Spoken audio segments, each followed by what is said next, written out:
Happy to be here. So excited. Dude, you would not believe what I've been through this week. It's crazy. Just media stuff. It's just everything. Yeah. It's okay though. Yeah. It's fun. How many hugs from Ariel did you block? I mean, I gave him the stiff arm about 4 times. He's trying to play footsies with me under the table. I'm like, damn, dude, chill. Hasn't been that long. The chemistry's there. What can you do? That's my guy. Yeah, he's a fun guy. Big fight feel this week, right? Madison Square Garden, you fought there. It adds something to it. But this fight in particular, Israel versus Alex, big fight feel for you as well? New York City, man. New York City brings something extra. I mean, we have been at pay-per-views and we have been at some big fights recently, but not many of them feel like the city. Just the lights and the glitz, the glamour. And then to have a guy like Izzy on the headline, the marquee, he draws eyes, and he just it's a different audience. I saw him on the Pivot the other day with Ryan Clark, right? That's massive podcast, massive numbers, and Izzy is trending along some of the biggest stars they've had on that podcast. So it's just a big week for the UFC. Where do you fall into with Israel, right? Because he's a big star, but his last few fights, some have described as boring. Are you in the camp where it's like, hey, Izzy is having boring fights, or his opponents get in there and they freeze up and do not give him the opportunities he needs to put on the show? Well, here's the thing, right? And I was talking, I don't know who I was talking to about this, but generally you're telling Izzy's opponents as an analyst, I'm like, make it boring. Because when you make it boring, you're in the fight. It's that simple. Yoel Romero made it boring, and he lost 3 rounds to 2. Robert Whittaker, in the first, there's never been a more clear indicator of how you should fight Israel Adesanya than Robert Whittaker between fight 1 and fight 2. Kelvin Gastelum is the only person that survived when he's been a bit reckless. And then, by the end of the 5th round, he was about to get finished. So you can only do so much against Adesanya. You have to be patient. You have to be okay with the crowd not really enjoying the fight, because if you do too much, you end up like Robin fight 1, where he got destroyed in 2 rounds. Then in fight 2, he fought more patient, lost 3 rounds to 2. Some people thought he won. I wasn't one of those people. Yoel Romero somehow won 2 rounds. They just did nothing. But then if you fight a lot, you end up like Paulo Costa, right? So it's not on Izzy. It's on the opponents, and the smart opponents need to be in the boring fight against Adesanya, because he's too good a counter striker. He won't lead. If you just kind of stay with Izzy, he will just stand with you. Mm-hmm. So if that's the case, right, and you're Alex Pereira, you think, okay, I've got to take it chill. But I've beaten this guy twice, so why wouldn't I go at him? So what do you think Alex is going to do on Saturday? He's a counter striker himself, right? So it's going to be who can set the trap. I think for Pereira, what's important for Alex is winning the moments that aren't necessarily big. So just those big explosive moments in kickboxing, that's where Pereira has won. He knocked him out. But if you look over the entirety of those fights, Adesanya had a lot of success, right? So if you're not winning those in-betweens, you're losing the fight. And I think Alex needs to have made some adjustments to win those moments where big things aren't happening, so that Izzy's not just kind of going away with rounds. We've got Dustin versus Michael on the card as well, which is, you basically guarantee, you can set your watch that that's going to be a banger. There's this argument about Michael's chin perhaps not being the best, but then he goes out there with Justin Gaethje and is asking him to hit him harder and stuff like that. But do you think he can stand up to what Dustin has to offer, and does he have to wrestle to find success in this fight? You know what the beauty in that fight is? Let me look at this. I got an interview on my YouTube going live in a little bit, but I'm gonna look at the thumbnail. You can plug the channel. I always plug my channel, trust me. But this is what Dustin told me yesterday, and I just got to get the correct words.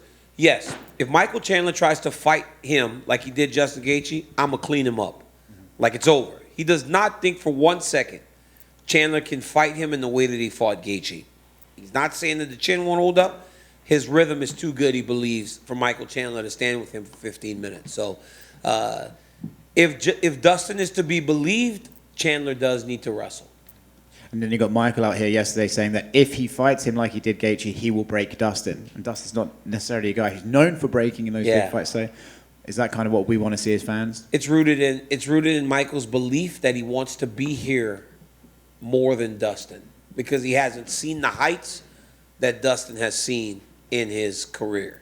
And that's why he thinks he can take him to a place that reminds him, hey, man, you've got millions of dollars, right? You've held a portion of the championship. You've done it all. You don't need this.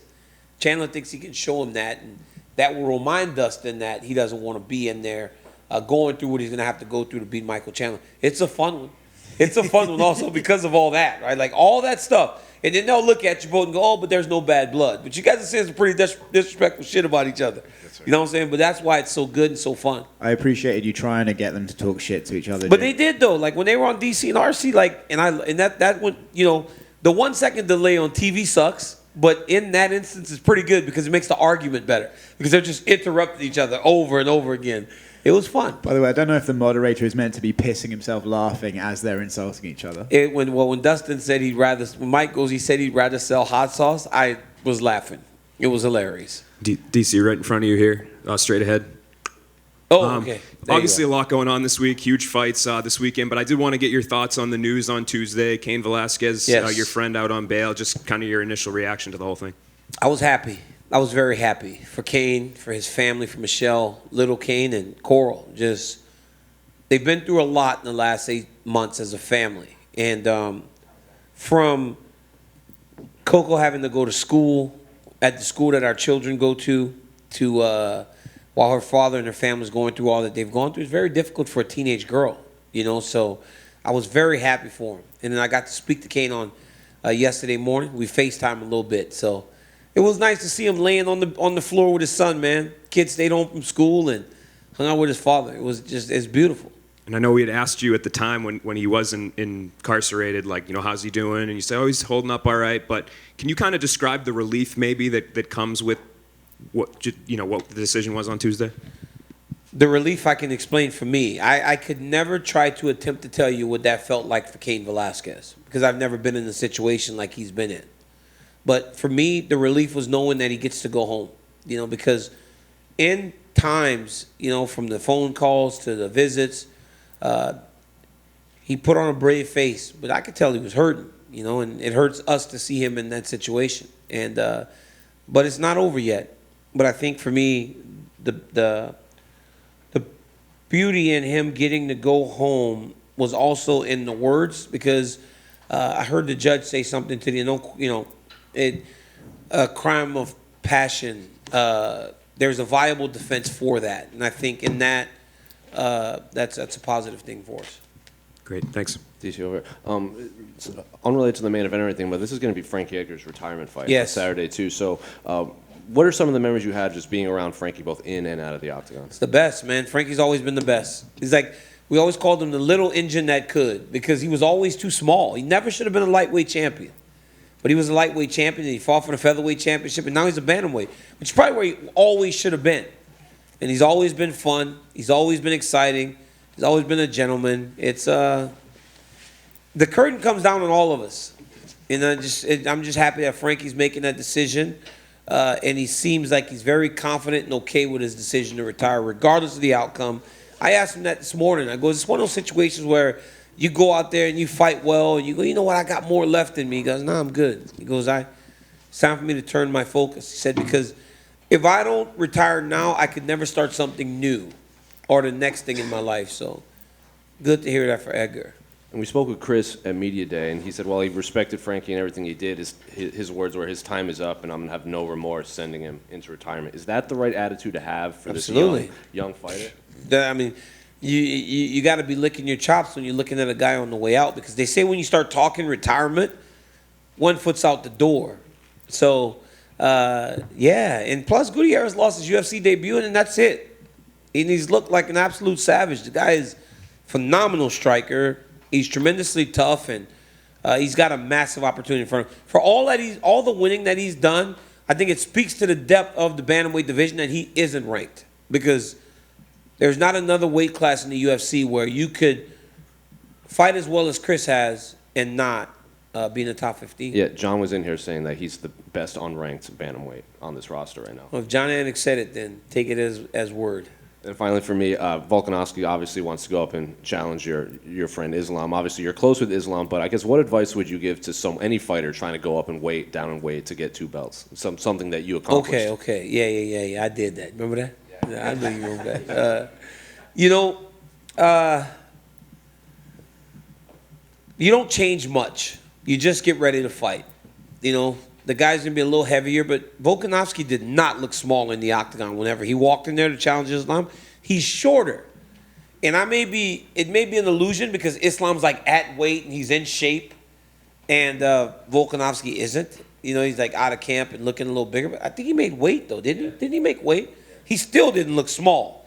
So he's not going to be undersized, and this dude has more talent and more skill than anyone. But this challenge that he is undertaking is as big as anything that anyone in the UFC has tried to accomplish in terms of becoming a double champion. It'll be tough, but I think that both of these guys are going to make for a fantastic fight. Daniel, thank you. Thank you. You've got such a unique perspective in the cage and on the broadcast team, but Bruce Buffer, you know, talking about New York, everything that just brings so much shine to the UFC presentation, there's nobody like Bruce. Yeah. What was it like in the cage before your fight when you heard him do the intro for you or your opponent? And you seem to be one of the guys who feeds off that now in the broadcast booth, too. You still kind of get vibed up when he's going and kind of getting fired up in the octagon. What's that like for you as a fighter and as an announcer? It was awesome, you know, because you dream of that, right? Fighters dream of being in a UFC title fight and having Bruce Buffer, and there's a lot that goes into it because the lights go off, and then you're standing there with some guy that wants to rip your head off, and Bruce is in there looking as good as any person that's ever dressed in the history of humanity.